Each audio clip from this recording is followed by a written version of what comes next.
Okay, CC students, next topic we're going to talk about is part 2 of cross-examination, and this is the how to conduct cross-examination. Remember in part 1 we talked about what cross-examination was. This is how we conduct cross-examination. So remember, in a direct examination, we ask open-ended questions that are non-leading questions, that are calling for a narrative. We ask the who, what, when, where, why, explain. These are questions that are for one purpose. We want the witness to tell a story. We want the witness to provide us with a narrative, okay? And that's the purpose of direct examination.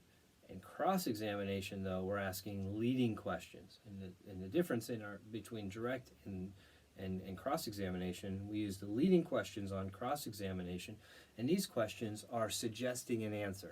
Those are questions like, officer, let me give you an example. On direct, I would say, sir, how long have you been a police officer? And his response is 10 years. And I'll say, how many murders have you investigated? He'll say 1. Okay, those are direct examination questions. Now, on cross-examination, same facts. Sir, you've been a police officer for 10 years, haven't you?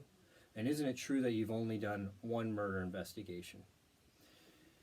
See, and the difference is, I, as the witness, am controlling the witness. I, as the attorney, am controlling the witness, and I am trying to elicit through simple questions, yes or no answers.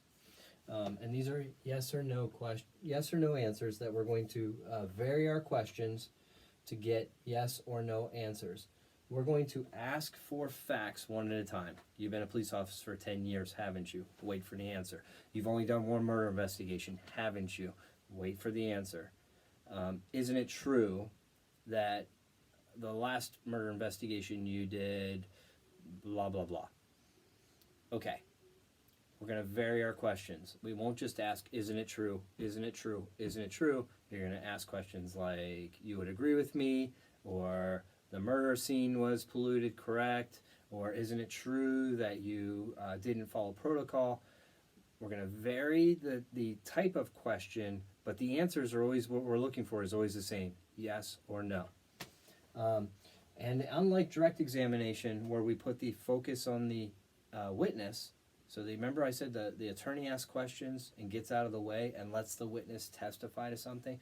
Not in this case, not on direct cross-examination. On cross-examination, all of the focus is on the attorney, who's basically telling the story. Okay? So we want the focus to be on the attorney conducting cross-examination, and the witness is just going along to agree or disagree with our questions. We use guide phrases, just like we do in direct examination. I would encourage you to use guide phrases to tie the witness's cross-examination to the direct. And this is an example of it. Doctor, you testified on direct examination that when you examined the body, it had a wound to the arm. Is that correct?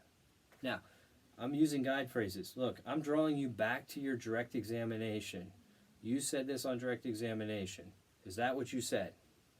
And then I'm going to go along that line to ask him questions to discredit that testimony, whatever it may be. Isn't it true that the wound was actually on the left arm? If he testified that it was on the right arm, I want to say, isn't it true that you testified incorrectly? But I'm saying the guidepost is, Doctor, I want to draw your attention back to this testimony.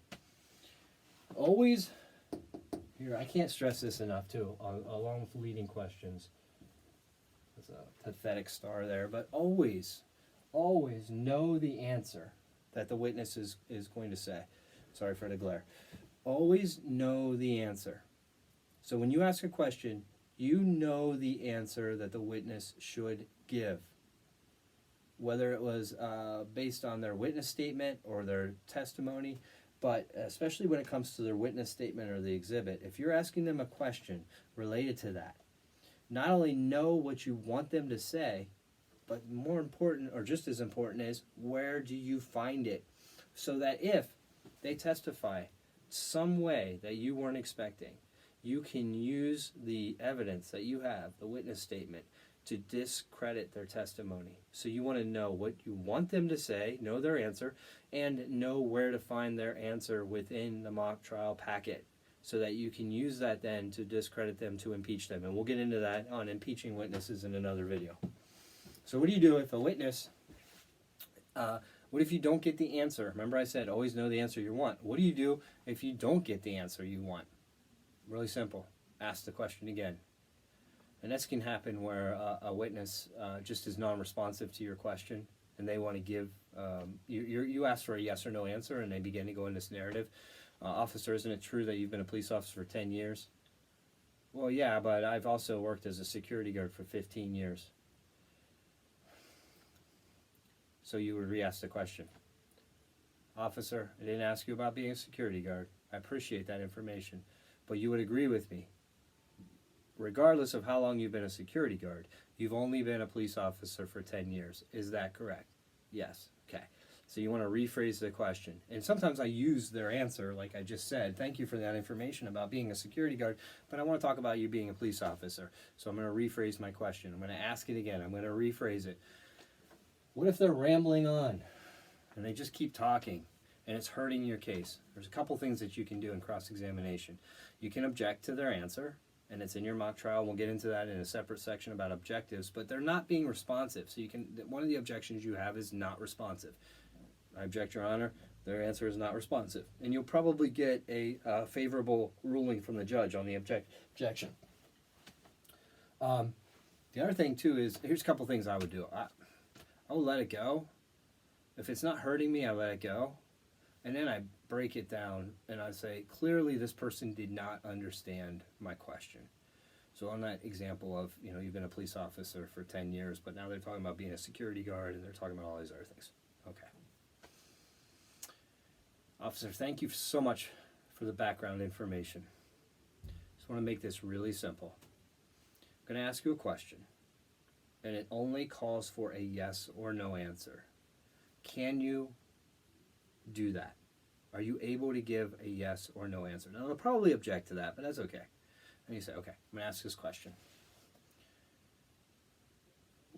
Isn't it true that you've only been a police officer for 10 years?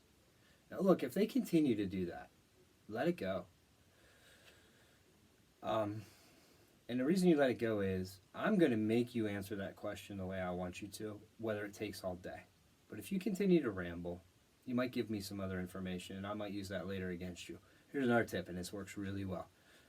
So, isn't it true you've been a police officer for 10 years? Yes, but I've been a police officer for 10 years and 5. I put my hand up. Did you see that? Stop. This is magical. And by putting your hand up as the attorney, most times the jury's not watching you anymore as the attorney. They're looking at the witness who's just rambling on. The minute you put that hand up and stop, they stop talking. It works a lot, 99% of the time. Now, I've done it and witnesses didn't do it, and that's okay.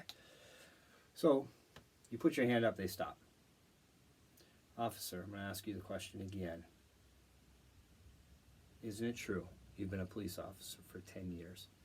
They're not helping their case. And look, you're going to get them to admit this. So that's what you do. As you either rephrase it, ask it again. If it's not material, one thing I would do is I'd move on to something else. And later on, I'd poke it back into my questions. I would make a note of it. And I'd be like, I'm going to get back to this later. But I'm going to get back to it whenever the witness is stopping his obstructionist activity. And I get into this flow where we're having a conversation. I'm going to talk about that. Because before I get to that, I want to say one thing. You want to avoid hostility. There's really no reason why to destroy somebody on cross-examination unless they absolutely are lying. And even in that case, it's not going to really make you look good. Don't cast your pearls with swine. But, so you want to avoid hostility.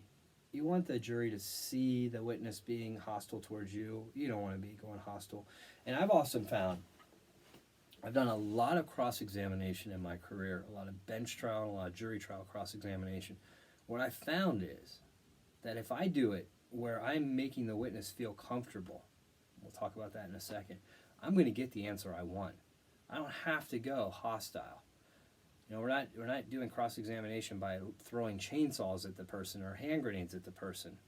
We're throwing flowers at the person. They think that this is helping their case, and they don't even realize that by these nice questions I'm asking them, I'm just destroying their case. But I'm such a nice person, and they just want to keep answering my questions. This is what trying a case is all about. And you don't have to be hostile, but this is how you do it, okay? So, when do we stop asking questions? You stop asking questions when you get the answer you want. Let me tell you that. So we're not going to be hostile. But once we get the answer that we want, officer, isn't it true that you've only been a police officer for 10 years? Yes. Boom. I move on. I'm not going to ask again. I'm not going to ask. And I'm going to make a note of it because I'm going to talk about it in closing argument. I'm not using that again. I'm moving away from it. And that's a mistake a lot of attorneys make, is they continue to asking questions when they don't have to. Once you got the answer you want from that witness, move on. Don't stay around there anymore. Okay? Move to the next topic. Don't keep asking the same question over and over again. And don't make the mistake of saying, well, why have you only been a police officer for 10 years or whatever? Don't just stop asking questions. That's a huge mistake. So you stop, you know when to stop, when you got the information that you needed that is tied to your case, tied to the facts. Pace of the questions. You get the witness engaged. All right, look, most witnesses are going to be prepped by the other side to say, when you get cross-examined, listen to the cross-examination question and wait to answer it. Wait for me to object in case there is an objection. So their attorney is going to tell them, wait for before you answer cross-examination. And it might start off that way, and you'll say, officer, isn't it true you've been a police officer for only 10 years? Witness looks to the other side. Yes. And it might take a couple questions. But magically what happens is they get engaged, the witness and you get engaged in this conversation where the focus is all on you by the jury, and the focus now is on you by the person you're cross-examining, and you got into this conversation and they forgot that they were supposed to wait for the attorney to object, and now you've gotten into a conversation back and forth. They want to keep going, they're wondering where you're going with these questions, and they keep answering. So the pace of the question, start slow, get the witness engaged, maintain eye contact with the witness, watch them. One exception to that is, I would say, when they're being non-responsive, like I told you, and they're giving rambling answers, one thing I would do is I would look at my watch, I would look at the clock in the back of the room, I would look at I'd be like this, because it makes the witness nervous, and I would do things to draw the attention away from them, but most of the time you want to maintain eye contact. Always no why or open-ended questions. Okay, now there may be exceptions to that where you have to do it for a certain specific tactical reason, but if you got an answer you want from the witness, don't ask why. Most times, remember I said in video 1 about constructive cross-examination, most of your cross-examination should start with constructive cross-examination. If there's anything that this witness has to offer your side, that's helpful. You want to get that out in the beginning, especially if you're going to discredit that witness, because you want to, while the witness still has credibility, get things that are helpful and then discredit them. So get the things that are helpful, and once you have gotten things that are helpful, if you don't want to destroy the witness, or that's what you wanted to get out of the witness, you stop, you make notes of it, and then you argue that in your closing. Okay? Remember this witness? Why should you not believe this witness? Remember when I asked him about being a police officer for 10 years? Do you remember what he said? He said, yeah, he's been a police officer for 10 years. Well, you're probably wondering why I asked that question, ladies and gentlemen. I asked that question because blah, blah, blah, blah, blah. So you want to save that argument part of the cross-examination for your closing argument. Again, ask simple questions. They should be focused, getting yes or no, know where to find it, know what they're going to say, and know how to control the witness. And this all comes from practice. Wish you luck. Hope this is helpful. If you have questions, send Facebook messages or put a question in the YouTube. And good luck to you. Take care.